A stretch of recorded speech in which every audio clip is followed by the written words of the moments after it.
And I have now cleared all the CDC requirements. That's why I'm back here. In fact, we're probably some of the least people you can get it from at this point.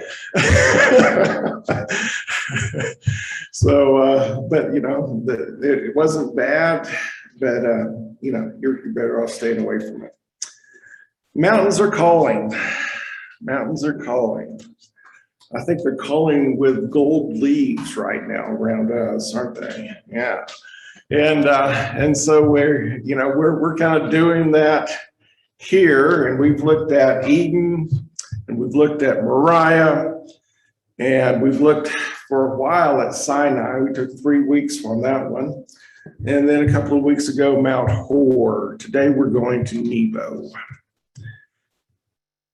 I don't know whether you like the man or not, but you know, Dr. Martin Luther King Jr., whether again you like him or not, he had great rhetorical power, and at least 2 of his speeches are still looked at in rhetoric and speech classes. Many rhetoric and speech classes to this day. His I Have a Dream sermon and his I've Been to the Mountaintop. The I've Been to the Mountaintop sermon was delivered in Memphis, Tennessee on April 3rd, 1968, the day before he was assassinated. And you're probably, you know, familiar with more of a clip than what I'm going to give you here, but, you know, he says, because I've been to the mountaintop, I don't mind. Like anybody, I'd like to live a long life. Longevity has its place, but I'm not concerned about that now. And he's allowed me to go to the mountain, and I've looked over, I've seen the promised land. I will not get there with you. I may not get there with you, but I want you to know tonight that we as a people, we will get to the promised land. Now, if you're familiar with Moses at all, right? If you're familiar with Moses, his life and his death at all, instantly, don't you? Instantly, you know that the death of Moses influenced King's words and thoughts in the I've been to the mountaintop speech, right? That was behind that type of thought. And that's where we're going today, is we're going to the account of the death of Moses. And if we've read through Deuteronomy, by the time the reader arrives at the account of Moses' death that Stephen read for us this morning in Deuteronomy 34, you know, all the speeches have been made, all the sermons have been preached, the song has been sung, and all that remains is for Moses to bid farewell and leave the stage, which he does in his typical Moses fashion by climbing a mountain. I mean, ever since Exodus 3, at least, that's what he keeps doing, isn't it? He goes up and down mountains. That's what he does, you know? And Moses had to have, though, when he climbs up to Mount Nebo, he had to have some thoughts of the mission not being accomplished. I mean, his sister Miriam, not allowed to enter the promised land. It's recorded for us back in Numbers chapter 20 and verse 1. His brother Aaron that we looked at 2 weeks ago, Numbers chapter 20, he goes up to Mount Hor and dies. He can't go to the promised land. Moses led a frustrating people for 40 years. The vast majority of those who left Egypt are not allowed into the promised land because of rebellion and not treating God as holy. I mean, just look at all of his contemporaries. Well, he couldn't, could he?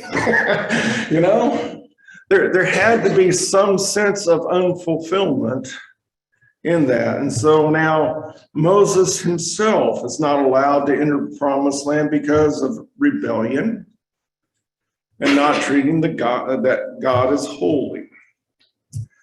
And so let's talk about the consequence of Moses's rebellion.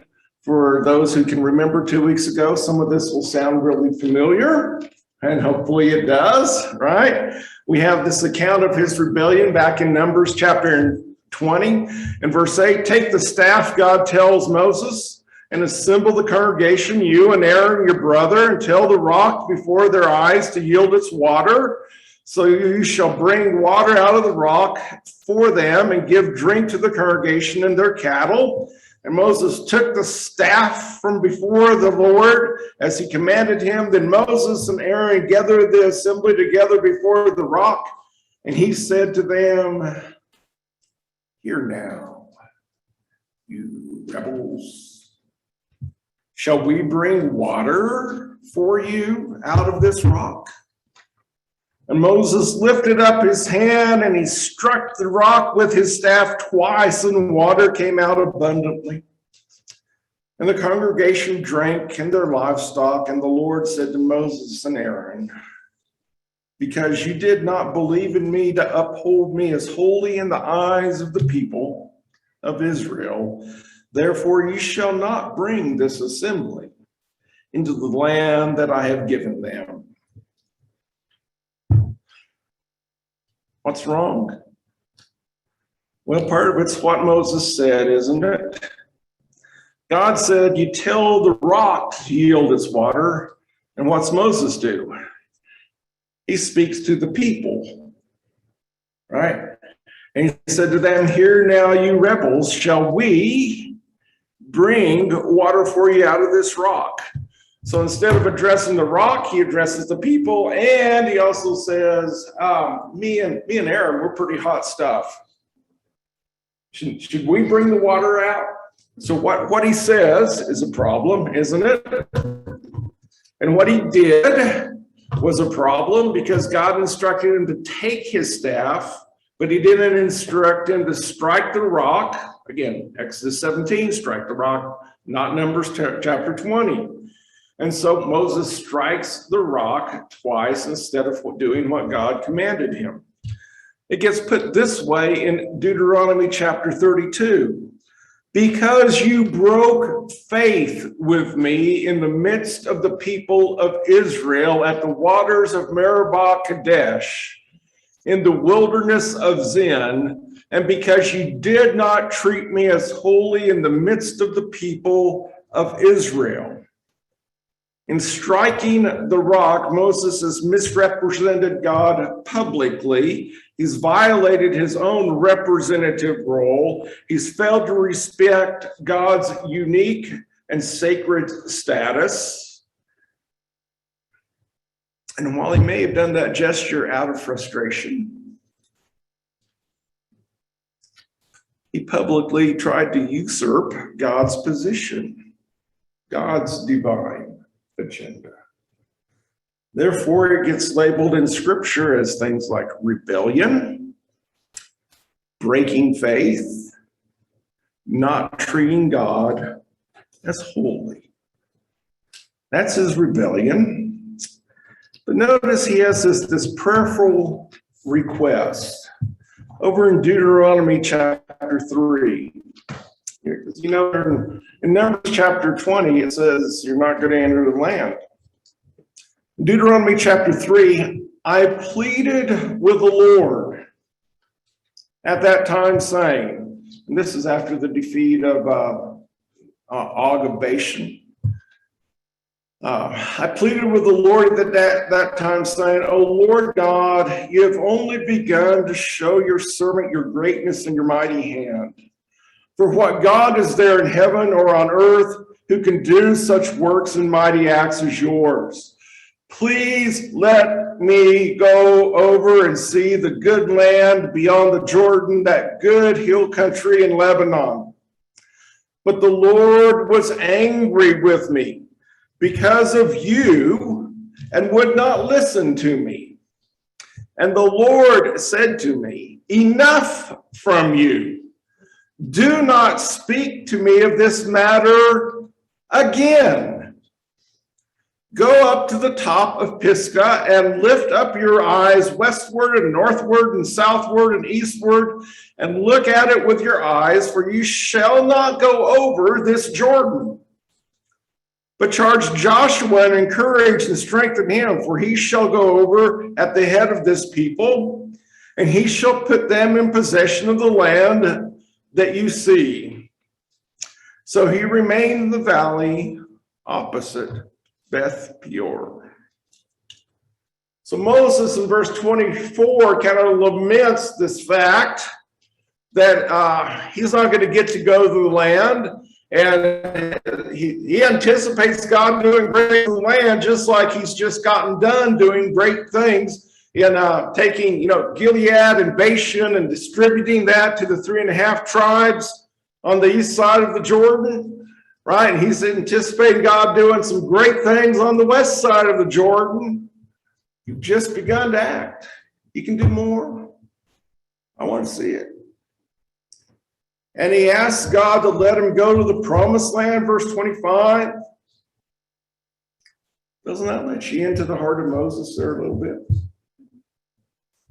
Doesn't it? It looks like Moses had an intense desire for his dream of entering the promised land fulfilled. He really wanted to go there.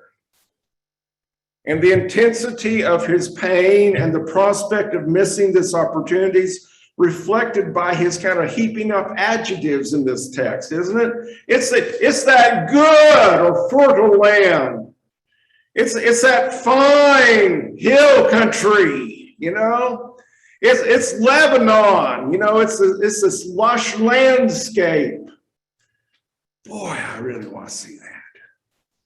Not only see it, I want to be in it. But God responds in verses 26 through 29 by refusing to grant his request with an emphatic order to say, stop making this request.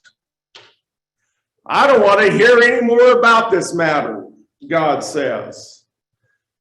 And that leaves me with the impression, although it's not recorded anywhere else, this isn't the first time that Moses has asked God this. This seems to be something Moses had been requesting for a few times or more to God, once he knew of the punishment for his rebellion.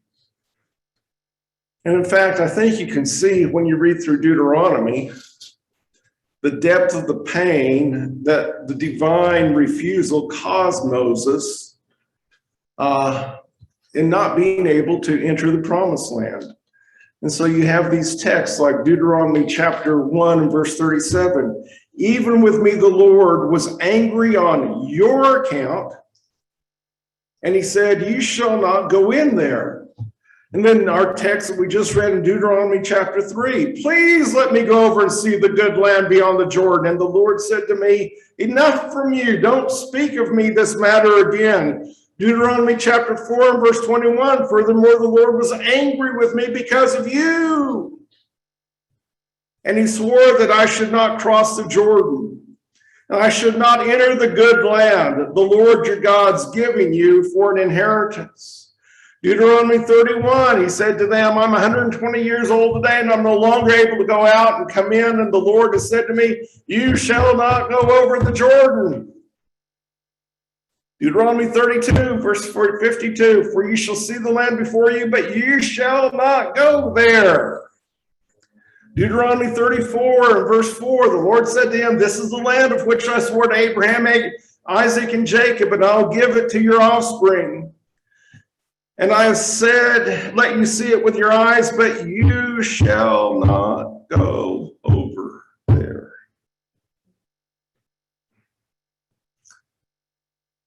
God says, quit talking to me about this. And I think Moses did, but I don't think he quit talking to the Israelites about it. Don't you? And he didn't stop reminding the Israelites about it. Because you have in those texts what? Because of you, the Lord was angry with me. If they had just listened and obeyed, we could have been in the promised land lickety-split, and I would have never hit that rock. You know, if they hadn't grumbled so much and so often and just kept pushing me, I wouldn't have responded the way that I did. And now I can't have the fulfillment of going into the promised land. Moses, you can't go. Can't go. So, Moses, what do you get? Moses, you get the consolation prize. Now, let me ask you up front, does anybody really want to get the consolation prize? Right? The consolation prize means your goal was not fulfilled, doesn't it? Right? The consolation prize is for the losers. It's not in the trophy case, right? But what God offers Moses here is the consolation prize. Go climb to the top of Nebo and take a look at the promised land.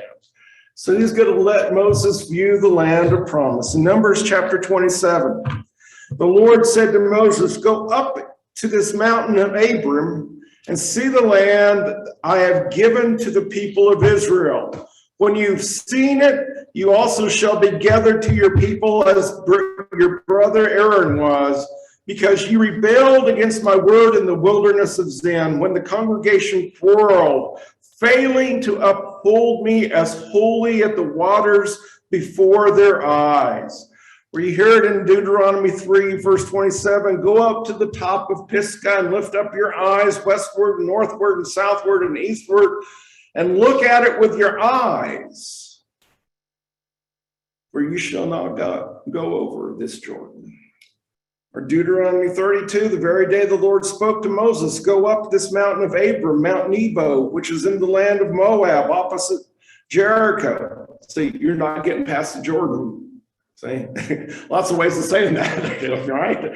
And view the land of Canaan, which I am giving to the people of Israel for a possession, and die on the mountain which you go up, and be gathered to your people as Aaron your brother died in Mount Hor and was gathered to the people, because you broke faith with me in the midst of the people of Israel.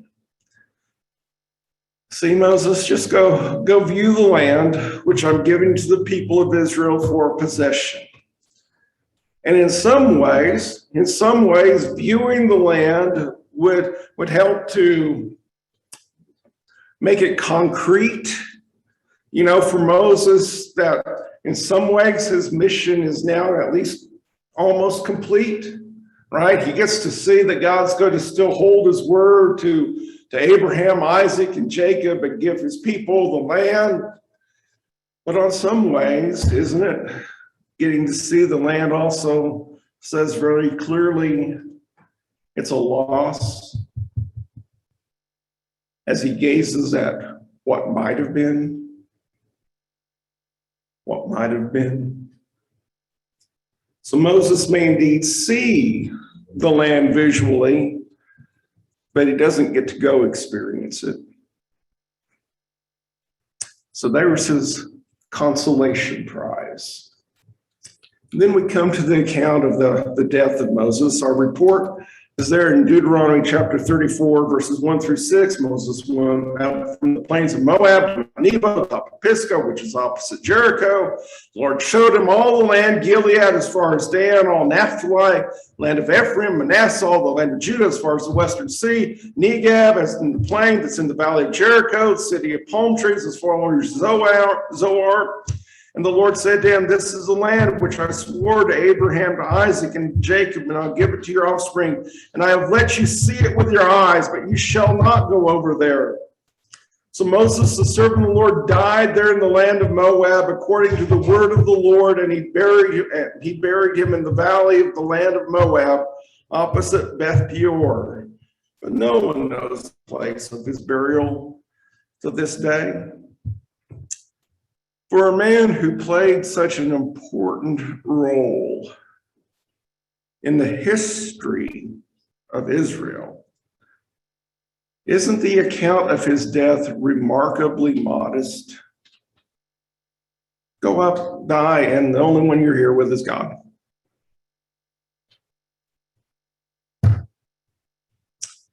And Moses gets buried by God himself.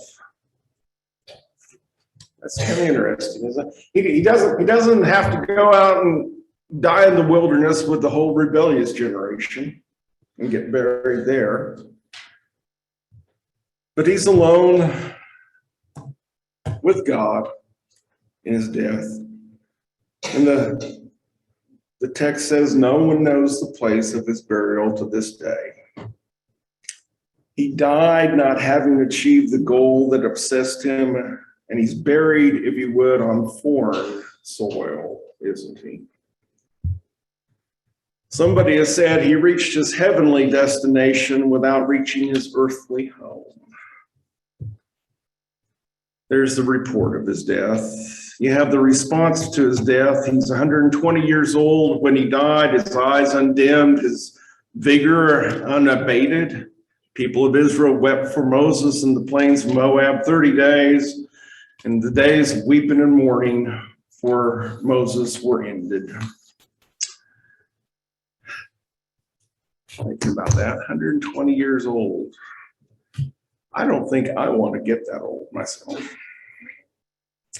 But you know, if I could get to 120 kind of like him with undimmed eyes and still full of vigor, maybe it wouldn't be such a bad thing. But as I reflected on that even more, you know what that's part of that text is telling us? Moses was still in prime shape to enter the promised land. It's not like he's old and worn out and, okay, I got the Nebo and saw it and I'm tired. Just take me now.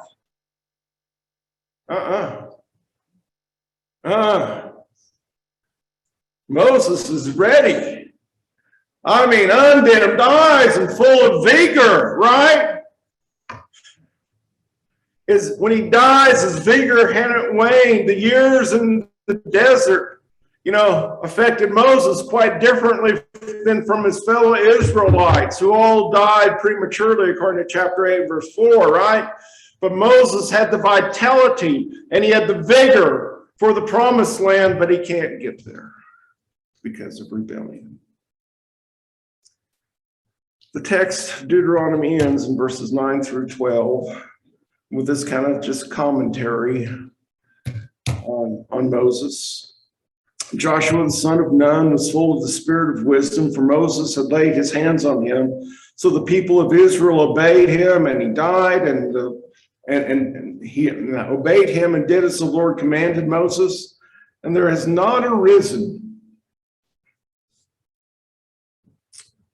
a prophet since in Israel like Moses, whom the Lord knew face to face. None like him, from all the signs and the wonders that the Lord sent him to do in the land of Egypt, to Pharaoh, to all of his servants, to all of his land, and for all the mighty power and all the great deeds of terror that Moses did in the sight of Israel. See, at the time of the writing of Deuteronomy 34, there Israel hadn't seen a prophet comparable in stature and power to Moses. He had performed many judicial duties. He'd performed many administrative duties. He'd even had, in some ways, some priestly functions. But he's never identified as a judge or a ruler or a priest or even really necessarily lawgiver. We tend to do it that way, but that's not how Deuteronomy does it. Deuteronomy's summary is Moses was God's prophet, the prophet par excellence. No other prophet was as intimate with God as Moses was. God knew Moses face to face. And no other prophet performed the kinds of actions that Moses did for God's people. But although Moses was God's prophet par excellence, He departed this life with unfulfilled desires. His generation died in the wilderness. His sister and brother died in the wilderness. He only got to see the land of promise. He requested God to reverse the consequence of his rebellion, but God did not. What's the point of all this sermon? Right here. I don't want to get the consolation prize when it comes to God. How about you? I don't want the consolation prize.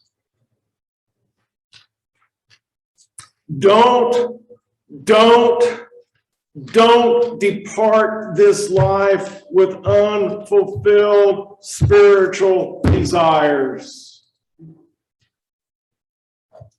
Let's don't stop at Nebo. We're going to the promised land. That's where we're going, and we've got a pioneer and perfecter of our faith who can get us there.